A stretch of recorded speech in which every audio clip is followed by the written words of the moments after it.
Good morning भैया बहनों। इस वीडियो क्लास में आप लोगों का हार्दिक स्वागत है। यह वीडियो क्लास कक्षा 10 के भैया बहनों के लिए है। इस कक्षा 10 क्लास 10 के भैया बहनों के लिए लेसन 9 में आनुवांशिकता एवं जैव विकास, heredity and organic evolution lesson के अंतर्गत हम लोग पहुंचे हैं लिंग निर्धारण, सेक्स डिटर्मिनेशन में, अर्थात जंतुओं में कैसे लिंग का निर्धारण होता है।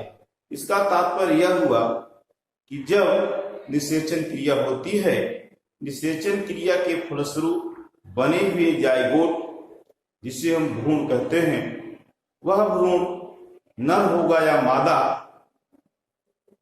इसका निर्धारण कैसे होता है, इसी को लिंग निर्धारण कहा जाता है। तो जितने पृथ्वी पर समस्त पृथक लिंगी जंतु हैं, पृथक लिंगी का तात्पर्य है कि नर व मादा लिंग अलग अलग शरीर पर पाए जाएं। उदाहरण के जैसे मनुष्य हैं, कुत्ता, बिल्ली, हाथी, गाय, बैल, भैंस, विशेष रूप से तो पृथक लिंगी जंतुओं में दो प्रकार के गुणसूत्र पाए जाते हैं। एक गुणसूत्र, एक प्रकार का गुणसूत्र जो है कायिक गुणसूत्र कहलाता है या दैहिक गुणसूत्र, इसे ऑटोसोम्स कहते हैं। और दूसरे प्रकार के गुणसूत्र को हम लिंग गुणसूत्र, सेक्स क्रोमोसोम्स या हेटेरोसोम्स कहते हैं। इसका दूसरा नाम और दिया गया है अतिरिक्त गुणसूत्र या एडिशनल क्रोमोसोम्स या एलोसोम्स। तो इसमें जो ये कायिक गुणसूत्र या दैहिक गुणसूत्र होते हैं, इन पर केवल दैहिक लक्षणों का निर्धारण करने वाले जीन्स ही होते हैं। इसका तात्पर्य यह हुआ कि ये जो क्रोमोसोम या गुणसूत्र होते हैं, इन पर ऐसे जीन्स लगे होते हैं जो जीन केवल शरीर की संरचना संबंधी, शरीर की बनावट संबंधी, अर्थात दैहिक शारीरिक संबंधी बनावटों का निर्धारण करने के लिए, जैसे रूप है, रंग है, मोटाई है, लंबाई है, आदि विभिन्न प्रकार के निर्धारण करने का कार्य जो है ये कायिक गुणसूत्र या दैहिक गुणसूत्रों के द्वारा होता है।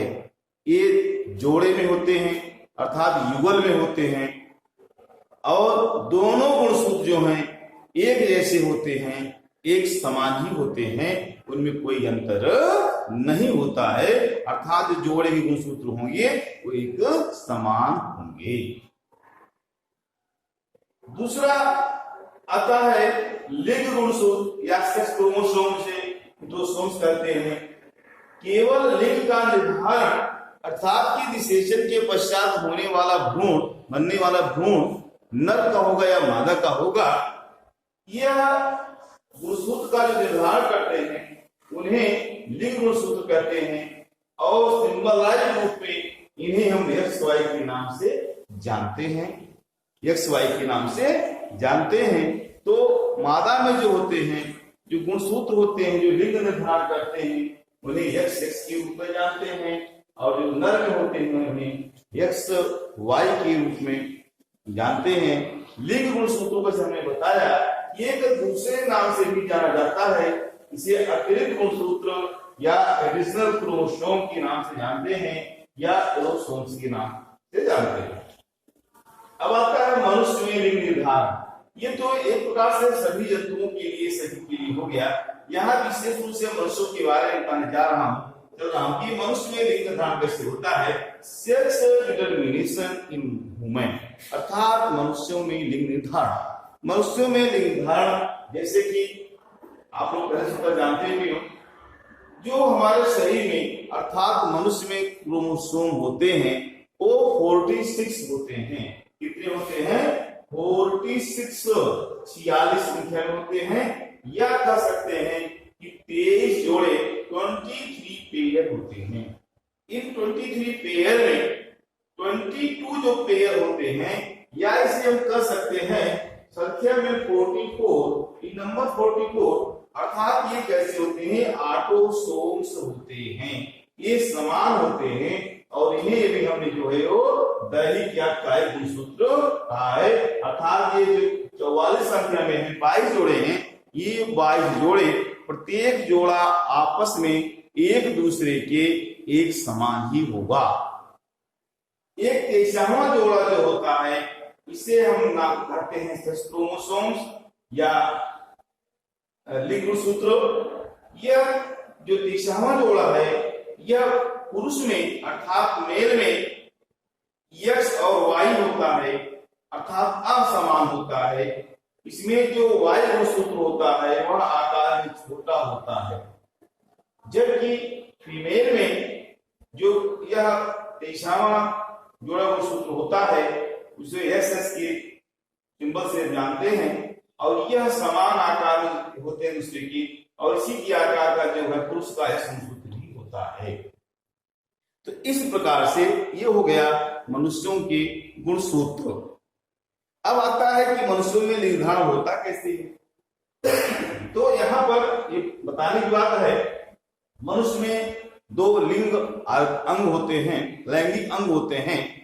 जो पुरुष के लैंगिक अंग हैं उन्हें वृषण या टेस्टिस कहते हैं, और जो मादा के लैंगिक अंग हैं, सेक्स ऑर्गन्स हैं, उन्हें हम अंडाणु या ओवरी कहते हैं। अब ओवरी में युग्मक जन्म होता है, तो वहां की जो जनन कोशिकाएं होती हैं, जननी का स्तर कोशिकाएं होती हैं, उनके जो में जो क्रोमोसोम होते हैं वहां पर इस प्रकार से युग्मक जनन की क्रिया के फलस्वरूप अंडाणु बनते हैं। और अंडाणु जो है एक प्रकार से कोशिका होती है। प्रत्येक कोशिका में जो गुणसूत्र होते हैं वो हाफ होते हैं, आधे होते हैं। तो यहाँ अगर देखा जाए, हम ऑटोसोम को छोड़ दें, केवल सेक्स क्रोमोसोम को लेकर के चले, तो स्त्री का जो वह लिंग गुणसूत्र होता है वह एक्स और वाई होता है। युग्मक जनन की क्रिया के फलस्वरूप जो अंडाणु बनेंगे, प्रत्येक अंडाणु में जो क्रोमोसोम होंगे एक्स और एक्स होंगे। जबकि पुरुष के वृषण में जब युग्मक जनन अर्थात न्यूक्लियोसिस होता है तो वहां जो शुक्राणु बनते हैं, वे शुक्राणु की जो कोशिकाएं हैं उनमें एक शुक्राणु में तो एक्स गुणसूत्र होता है, जबकि दूसरे में वाई गुणसूत्र होता है। इस प्रकार से देखा जाए, युग्मक जनन की यह युग्मक जनन केवल अंडाणु शुक्राणु में ही होता है और शरीर के किसी अंग में, किसी अंग कोशिकाओं में नहीं होगा। तथा यह शुक्राणु और अंडाणु की ऐसी कोशिकाओं में जिन्हें हम जननी कोशिकाएं कहते हैं, केवल उसी कोशिका में होगा और उसकी अन्य कोशिका में भी यह नहीं होगा। यहाँ पर अर्धसूत्री विभाजन होता है। अर्धसूत्री विभाजन के फलस्वरूप जो गुणसूत्र होते हैं वो आधे आधे हो जाते हैं। अर्थात ये 22 प्लस एक्स वाई 22 क्या है, पेयर में है। तो यहाँ इस प्रकार से हम आगे देखेंगे, यहाँ ये 22 पेयर में है और यहाँ पर जो है बदलेगा जो, यहाँ पर जो है ये जस्ट आधे आधे हो जाएंगे। अगर इसको हम ऐसे लिख देते हैं 22 के स्थान पर जब हम 44 लिख देते हैं, आप समझाने के लिए 44 यहाँ पे भी 44 संख्या में, तो 44 और प्लस 2 46 46 हो गया। ऐसे यहाँ भी हो गया। जब ये अलग अलग होंगे तो 22 प्लस एक्स 22 प्लस वाई 23 यहाँ हो गया, 23 यहाँ हो गया। इसी प्रकार से यहाँ भी 22 प्लस एक्स 22 प्लस एक्स यहाँ, तो ये भी 23 हो जाएगा।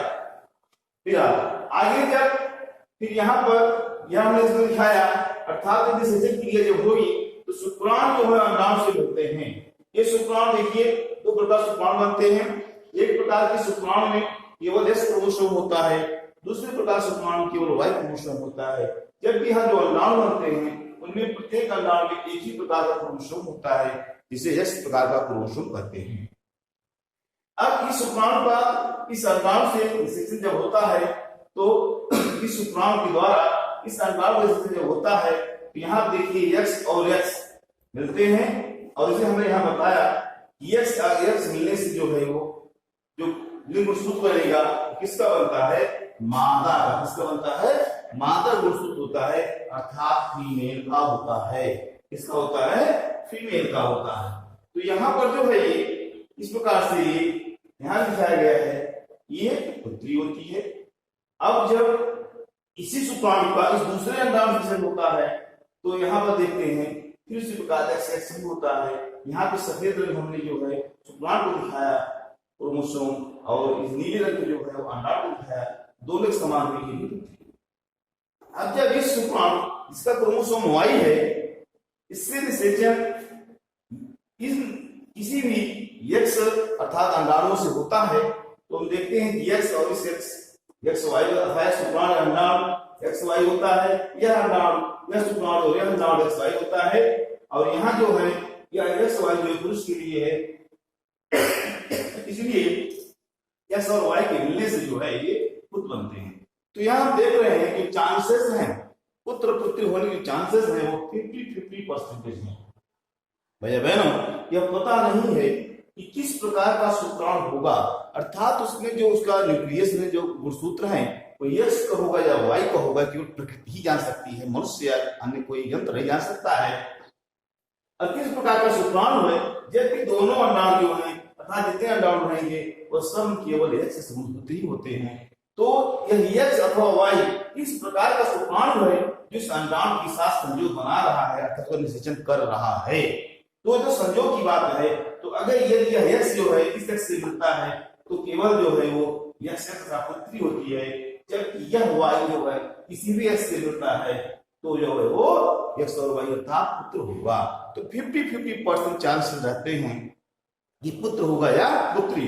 यह से हमने दिखाया जो है बारी बारी से इस शुक्राणु से दोनों अंडाणु से लेकर आया तो दोनों पुत्रियां हुई, और इस शुक्राणु से जब दोनों में से लेकर आया तो पुत्र हुए। इस प्रकार यहाँ देखते हैं ये पुरुष और स्त्री ये माता पिता हो गए, जन्म होता है, शुक्राणु और अंडाणु बनते हैं, निषेचन क्रिया होती है तो पुत्री और पुत्र बनते हैं। आधे अर्थात 50% दो पुत्र होते हैं, दो पुत्रियां होती हैं। तो इस प्रकार संतानें जो है वो 50-50% में होते हैं। इसी के आगे हम चलते हैं। मानव आनुवंशिकी में एक वैज्ञानिक आते हैं फ्रांसिस गाल्टन, उनका नाम है Francis Galton. Francis Galton Francis Galton को जो है इन्हें मानव आनुवंशिकी का इन्होंने अध्ययन किया। मानव आनुवंशिकी अर्थात मनुष्यों के बारे में अध्ययन किया, अर्थात इन्होंने जो है मानव आनुवंशिकी की नींव डाली। इन्हें ही जो है मानव आनुवंशिकी का जनक कहा जाता है। फ्रांसिस गाल्टन को मानव आनुवंशिकी का जनक कहा जाता है। मानव आनुवंशिकी मानव आनुवंशिकी का जनक the father of human genetics sir Francis Galton. जैसे कि मेंडल ने जो नियम बनाया उनका पादपों पर था, लेकिन जंतुओं के समान ही था जंतु, लेकिन मनुष्य एक ऐसी चीज है जिस पर प्रयोगशाला में प्रयोग नहीं किया जा सकता। तो इस प्रकार सर फ्रांसिस गाल्टन ने मनुष्यों के बारे में जानने के लिए इन्होंने मनुष्यों की वंशावलियों का अध्ययन किया। इसके साथ साथ जो है जुड़वा बच्चों पर अध्ययन करके मानव के लक्षणों का किस प्रकार से उनकी वंशावली में जाता है उसको इन्होंने समझा जाना, और इसलिए सर फ्रांसिस गाल्टन को मानव आनुवंशिकी का जनक कहा जाता है। इसके साथ साथ जो लिंग गुणसूत्र निर्धारण की व्यवस्था है इसे जो है वो मैक्लार्क ने दिया था। मैक्लार्क और लिंग गुणसूत्र की खोज जो है वो स्टीवेंस तथा विल्सन ने जो है कीटों के गुणसूत्रों के लिंग गुणसूत्रों को अध्ययन करते समय देखा था। आप लोग इस वीडियो को अच्छे ढंग से पढ़िएगा, लाइक करें, शेयर करें, सब्सक्राइब करें। नहीं आता है तो आप इसको जो है कम पूछ सकते हैं। धन्यवाद।